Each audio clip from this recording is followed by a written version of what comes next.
It's one thing to want to amend a constitution, but to demand its complete abolition, that's a whole other level. And that's exactly what we're diving into.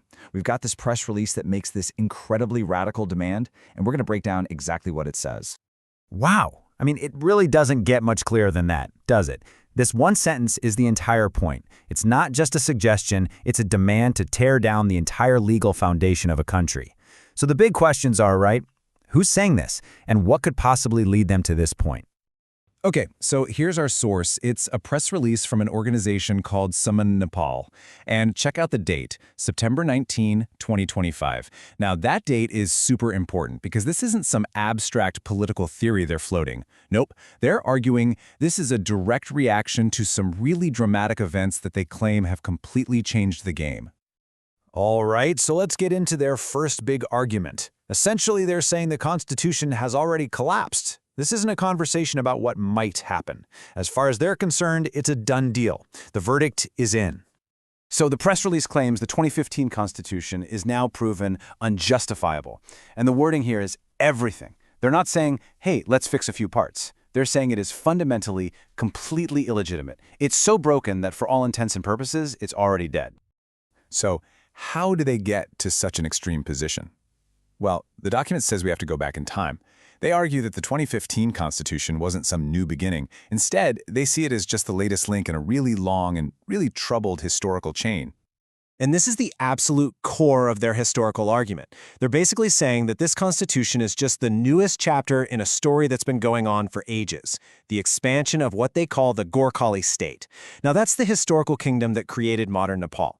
But, and this is crucial, they frame that expansion as an act of colonialism over the indigenous peoples of the area. And they draw a straight line, almost like a timeline, from way back in 1854 with the Muluki Ain, that was Nepal's first big national law, all the way to the 2015 Constitution. So in their view, these aren't two different things. It's one continuous story, a single power structure pushing its agenda for, get this, more than 170 years. So according to the press release, this history created two clear sides, almost like two different worlds. You've got the Gorkhali power structure, which they say includes the big political parties, who are all for the Constitution. And then you've got the indigenous nations, who flat out rejected it. The document claims their opposition was actively suppressed. So the picture they're painting is of a nation that's completely, fundamentally split down the middle. And man, the language they use is just incredibly powerful. This isn't about a simple political disagreement. They straight up allege that the arrogance of Gorkhali nationalism was a tool used to crush and bury anyone who dared to oppose the new system.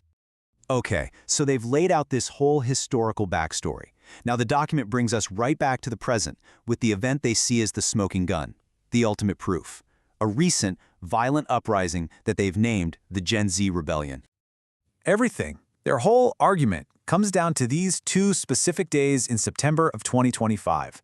This is the moment, according to them, where all that history, all that theory, just exploded into reality right on the streets.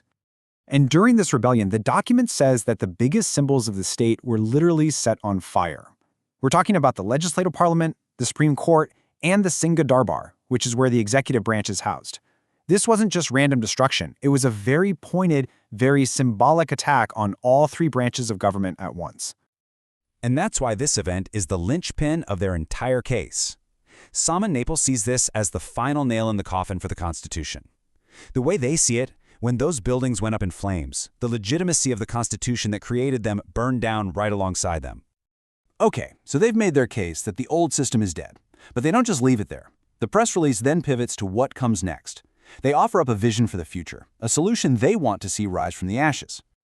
So, the document shifts gears from tearing things down to building something new.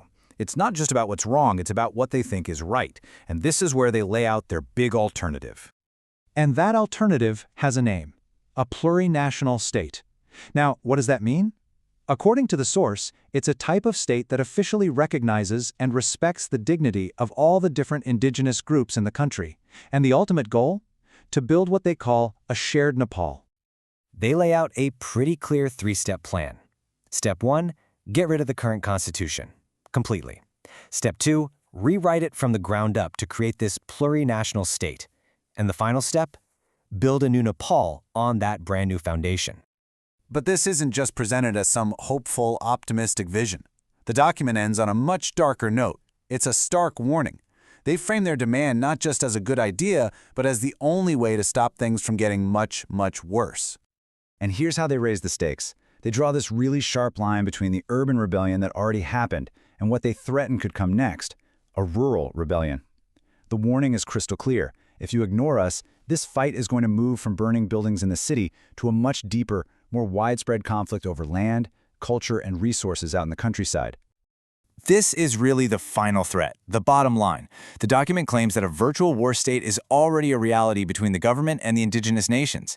And the terrifying part of their warning is that this incredibly tense situation could just ignite into a real war state at any second. So when you boil it all down, this press release is basically an ultimatum. It's laying down a choice, and it's a stark one. Either you completely rewrite the foundation of this country into our vision of a plurinational state, or you get ready for a much bigger, much more intense rebellion. So this document from SAMAN-Nepal leaves us right there with that incredibly stark choice on the table. And it kind of forces you to think about a bigger question, one that goes way beyond just this one situation. What really happens when a nation's foundational document, the very thing that's supposed to hold everyone together, becomes the battlefield itself?